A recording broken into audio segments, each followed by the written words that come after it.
HMP Pentonville in London. Code red would be like something to do with blood. Staff struggling to keep inmates under control. They've just jumped on the netting. Prison officers are running up the stairs to try and get them down. Day in, day out, you kind of are dealing with incidents from self-harm to violence, people with severe mental health issues. You worry about, opening the door in the morning and making sure that they're alive. Freeze! Squad! Get your bed! Come have a look at this one. Oh my God. Prisoners kept in their cells for long periods. What do you think about when you're lying in bed at night? Try not to think. Can the system cope? People are tired, the system is running at 99.9%, systems get frayed and that does cause problems. We're going inside Britain's prison crisis.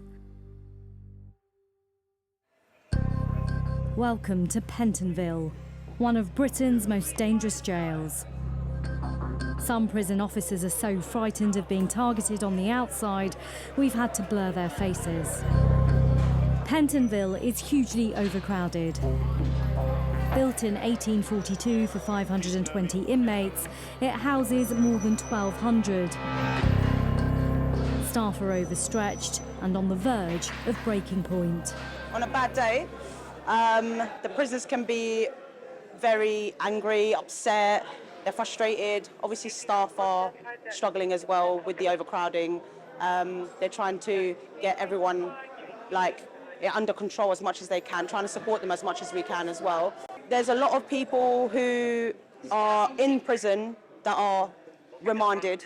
They are waiting to go to court. They don't know how long they're going to be here. Some people have probably served their time already. Because Pentonville is a remand jail, it's kind of full all the time and just waiting. This is them waiting all the time and being frustrated.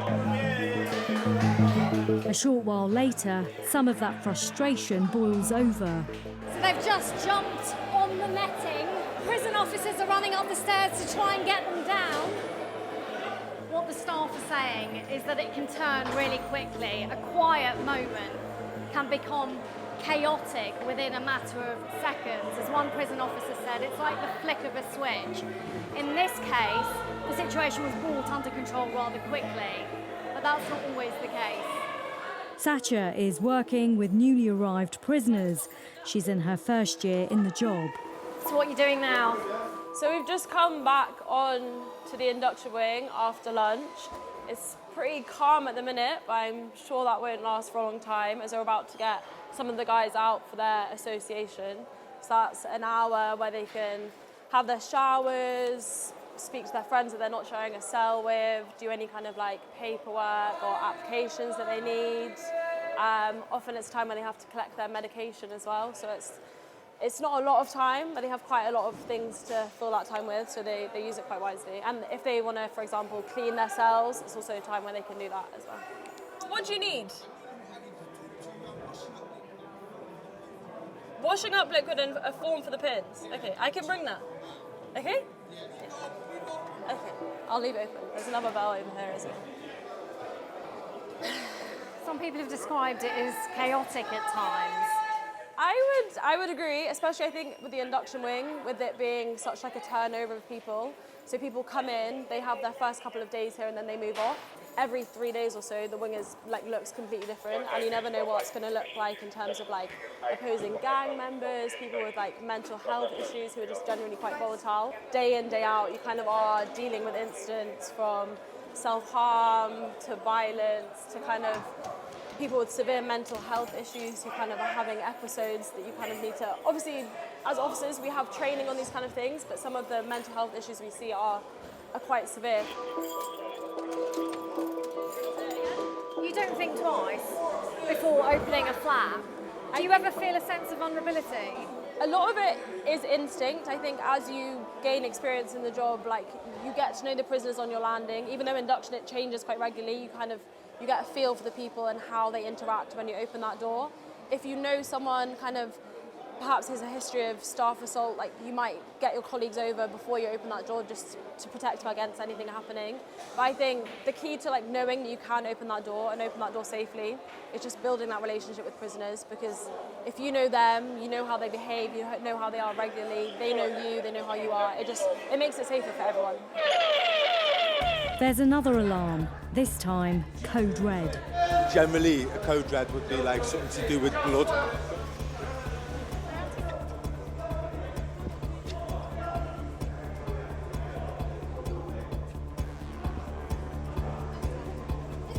Got a prisoner who's self-harmed here. He's made superficial cuts to his arm.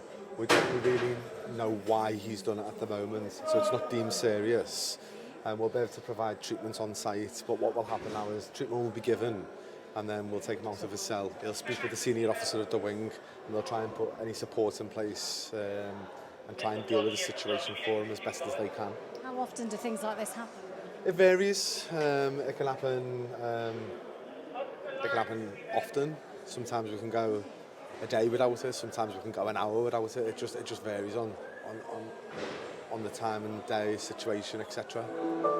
We were told the prisoner had carved the words mum and dad onto his arm with a sharp object.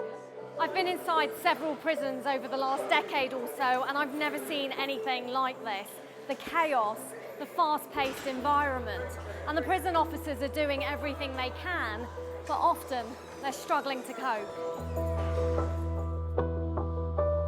So talk me through what's happening in that cell behind you. So just here you can see that we've got a prisoner under what we call constant supervision. So we've assessed that the prisoner in that cell is at such risk of potential suicide or serious self-harm that we have to watch him constantly. What is self-harm like in this jail? Obviously it's a problem across the estate, but in Pentonville particularly. So yes, Pentonville does have issues of self-harm and attempted suicide, similarly to other establishments across the estate. There can be lots of different reasons why prisoners self-harm in custody. A lot of those individuals might have very specific types of risk. Could be struggling with detox, could be struggling with depression, mental health issues, or issues surrounding neurodiversity. So it's our job, and the staff work really, really hard here to help diagnose those issues. Michael's inside for drug offences. He's seen the impact of poor mental health on fellow prisoners close up. I've actually been in a cell where my cellmate was struggling because he had young kids, so he wasn't getting to see them. But I said to him, look, you need to speak to me, it's no problem. You're my cellmate. I did actually fall asleep that night, and I woke up to him hanging behind me. I jumped up, put my trainers on, pressed the bell, sat him on my shoulders. He couldn't have been there too long because he was still breathing. The staff came, it was night time, so they can't just open the door with one officer. There has to be 2 or 3, I think. So he's come, he's seen what's going on, and he said, please, stay there, hold him. He's called the alarm, come running through. As soon as he heard the gate at the end of the landing open, and there's more staff, he opened the door, came down, cut him down, asked me to stand outside so he could sort him out, cool. And since then, I think it was an eye opener, that one, because I didn't, even though he spoke to me, showed me how stressed he was, and I would listen, I didn't know how deep it really was. And it goes to show you don't see everything. Somebody can talk to you and tell you, yeah, I'm struggling, but you don't know how much they're struggling. He did survive it. This summer has been very bad because we have staff away on leave as well, and then you got prisoners that are coming in. Obviously, we had loads of stuff going on the outside as well, like protests and stuff. Ended up in prison, they're waiting, and then there's still prisoners who've been here for years that are waiting to be sentenced still, going to court. They're still on trial. There's been a lot of violence, increase in violence a lot in the prisons. We've had staff injured. I've recently come back from injuries myself. What happened to you? I had both my wrists broken. I was just stopping a fight. It was literally stopping a fight. It doesn't matter how much training you have. If there's a fight that you have to try and get under control, we all go together. There could be 10 of us, and it could be 3 of them, but it's still, like, you can still get injured in it. It can be a lot because you have to you worry about, you know, opening the door in the morning and making sure that they're alive and they haven't either assaulted their cellmate because of a fight overnight, you know. It's a lot. It's a lot. Tell me what the worst thing is about being in prison. It's the hygiene. It's definitely the hygiene. You've got cockroaches. Some people, even down to yesterday, some people saying, oh, I had 3 mice in my cell last night. You have to block the door. Like, you literally have to block up any hole or crevice in your cell just to stop any little mites or anything coming in. And you just feel itchy. Do you know what I mean? You want to feel comfortable in your cell, at least. That's the one place you want to feel comfortable, is in your cell. If you look into the showers, you'll see lime scale, holes in the walls. And that's where the cockroaches come from. They live in the walls. So that's one of the main things. What would you say to somebody who might be watching this, who's thinking, but you're in here because you've broken the law, it's not supposed to be a hotel? No, that's fair enough, but the bare minimum is cleanliness, at least. As long as we can stay clean, we keep ourselves clean, tidy, that is all we ask. That's the bare minimum. That's it. Mark is on remand for drug offences.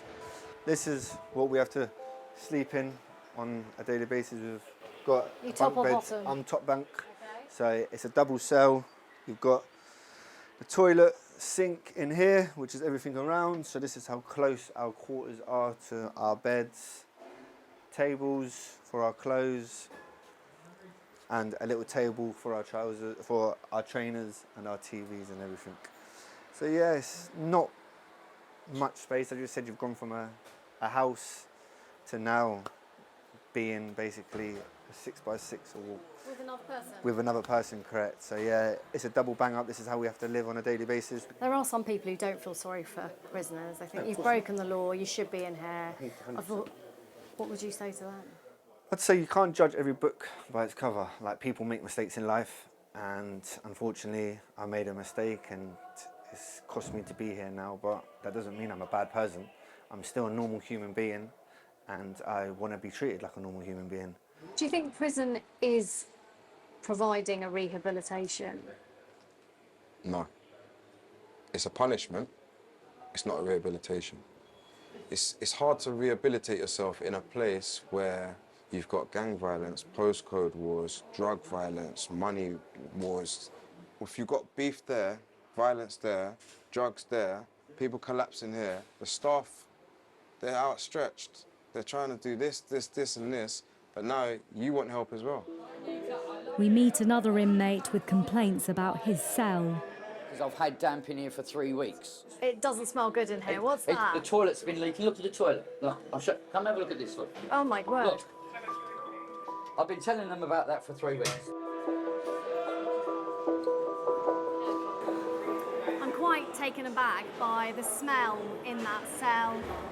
It can be described as being a mixture of feces, urine and rotten food, and I don't think it's going to leave me for a while. Staff here say gangs are another major problem.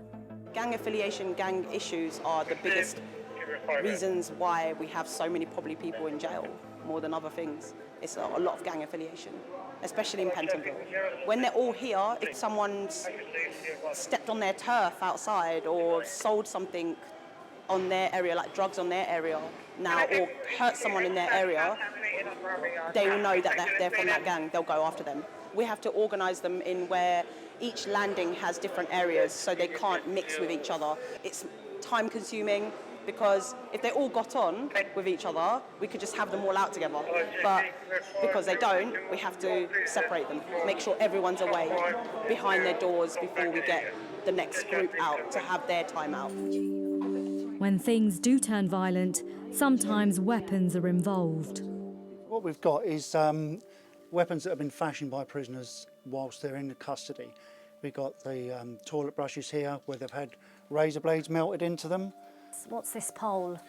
This is part of a broom or a mop handle that's been broken in half and then fashioned into a weapon. Prisons are dealing with an overcrowding crisis at the moment. Have you noticed an impact of overcrowding on weapons, more weapons being able to be brought in by visitors, getting past people like you? Certainly prisoners are finding that they need weapons more, or they feel they need weapons more than what they did in the past. So that's why we have a lot more weapons being fashioned inside the establishment. People feel they need it for protection or for whatever reason. And it's not even some people that are under threat by anyone or anyone who's trying to take them off it. It's just the mindset that they feel, you know, they get scared and they fashion something to try and protect themselves. Fortunately, people don't tend to try and murder each other, but they do try and maim and harm each other severely. It tends to be sort of rival gangs. Yeah, it doesn't tend to be just the lone guy just getting randomly attacked. There's always a reason behind it. Prisoners undergo full body scans to find anything they shouldn't be carrying. So this scanner will show whether they're hiding anything inside their body, any drugs, any weapons. Depends what prisoners coming in. Your licensed recalls, majority have the drugs and stuff on them because a lot of them know they're coming back in, so they will conceal it full well knowing that they're going back into jail. You would think that would hurt. Yeah, it depends on how big it is. You do see some big things, iPhones especially I've seen, which they're pretty wide, but flick knives, but it's mainly Zankos or the Kinder eggs, which are packed full of drugs. And how do you get them out if they refuse to do it themselves? Well, the options are, if they're new in, we'll give them the option of go to the toilet, we'll give them some food, try to get it out themselves. Then obviously we'll search and everything, and we give them an evidence bag to put it in. Bring them back, research them, re-scan them. If it's still showing, then we'll ask them again. If they're still refusing, they'll go down the segregation unit until it's handed over, or they get rid of it, and we'll have to keep re-scanning them until it's completely clear. In September 2024, the government was planning to release some prisoners early in England and Wales to make space. The hope that it would ease the workload on overstretched staff. The pressure is on the system in its entirety. I think my staff are probably feeling the pressure. You know, the staff in places like offender management units and in receptions that are working until 10 o'clock night, serving the courts, etc. People are tired. The system is running at 99.9% constantly, and when you run at that kind of high level of output for sustained period of time like we have done, people get tired, systems get frayed, and that does cause problems. In the offender management unit, we manage all prisoners that come into our custody through our reception. We manage courts, cases, sentence calculations, transfers, categorisations, and absolutely everything about that prisoner. You're getting ready to release prisoners next week. Tell me what you're doing at the moment. So we're ensuring that all checks are completed. We've introduced more checks to ensure that public safety is our top priority. There are concerns among some people that those released could pose a threat to the public. What would you say to them? All measures have been taken. We've worked as a prison service, we've worked extremely hard and extremely close to our probation and community areas as well, partner agencies such as the police, to ensure that public safety is top priority. Pentonville, a prison under intense pressure. The Ministry of Justice says it's dangerously close to capacity. For now, the system is operating just.